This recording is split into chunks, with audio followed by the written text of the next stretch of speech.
ஹே மக்களே, இன்றைக்கி என்ன ரெசிபின்னு பார்த்தீங்கன்னா மஷ்ரூம் பெப்பர் ஃப்ரை தாங்க. வாங்க எப்படி செய்கிறதுன்னு பார்க்கலாம். கடாயில் எண்ணெய் ஊற்றிக்கிறேன்.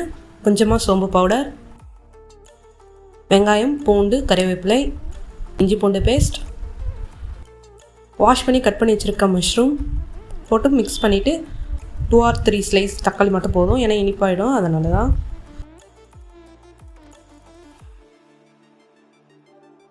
கொஞ்சமாக மஞ்சள் தூள், 1.5 ஸ்பூன் மிளகாய்த்தூள், கொஞ்சமாக தண்ணி ஊற்றி மிக்ஸ் பண்ணிவிட்டு மூடி வச்சுருங்க.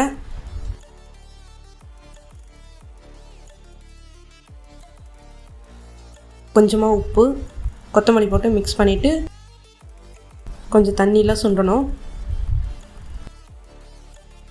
தண்ணிலாம் நல்லா சுண்டியதுக்கப்புறமா கொஞ்சமாக பெப்பர் பவுடர் போட்டு மிக்ஸ் பண்ணிவிட்டு இறக்குனீங்கன்னா சூப்பரான mushroom pepper fry ready. Try பண்ணுங்கள் மக்களே, சும்மா அப்படி இருக்கும்.